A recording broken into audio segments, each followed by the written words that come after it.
হযরত ওমর বয়ান শেষ করলেন। বয়ান শেষ করে মসজিদে নববীর বারান্দার মধ্যে আইসা বসলেন।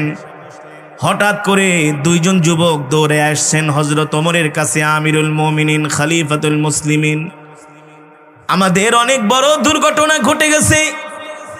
হযরত ওমর জিজ্ঞেস করলেন, কি হয়েছে?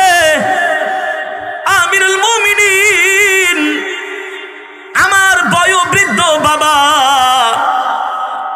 খেজুর পাড়ার জন্য বাগানে গেছেন, আর একটা যুবক আমার বাবাকে পাথর মেরে হত্যা করেছে।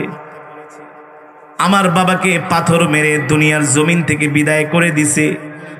হযরত ওমর বললেন, তোমাদের কাছে কি কোনো প্রমাণ আছে? বলে, হ্যাঁ। যে তোমার বাবাকে হত্যা করেছে সে কি মুসলমান? আমিরুল মুমিনিন, অবশ্যই সে মুসলমান। হযরত ওমর তিনি প্রচন্ড রাগ করলেন আর বললেন, এক মুসলমান আর এক মুসলমানকে হত্যা করবে, আমি ওমর মেনে নিতে? পুলিশ পাঠিয়ে দিলেন, যাও যাও কিশোরকে ধরে আনো, যুবককে ধরে আনো। ওই যুবককে ধরার জন্য হযরত ওমর তার বাহিনীকে পাঠিয়ে দিলেন। যুবককে ধরে এনে হযরত ওমরের আদালতে হাজির করা হলো। আর ওই দুইজন যুবককে বলা হলো, ঠিক আছে, তোমাদের বাবার লাশটা আমার আদালতে নিয়ে আসো। আজকে আমি ইনসাফপূর্ণ বিচার করব।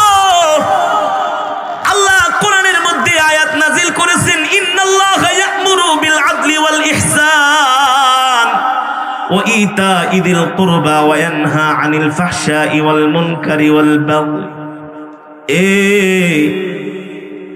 আল্লাহ কোরআনের মধ্যে আমাদের শিখায় দিয়েছেন, তোমরা এক মুসলমান আর এক মুসলমানের সাথে ইনসাফপূর্ণ আচরণ করবা। কোন মুসলমানকে কষ্ট দিবা না।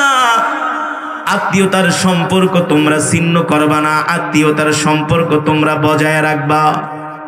কার এত বড় সাহস, এক মুসলমান হইয়া আরেক মুসলমানকে পাথর মেরে হত্যা করে? আমি ওমর সহ্য করতে পারলাম না, ওকে ধরে নিয়ে আসো।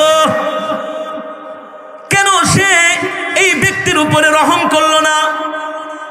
হযরত ওমরের আদালতে ওই যুবককে দাঁড় করানো হলো।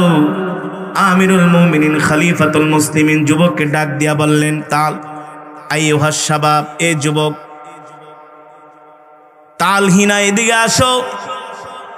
তুমি কি এই যে লোক কাফনের কাপড় পরা, তাকে তুমি পাথর মেরে হত্যা করেছো?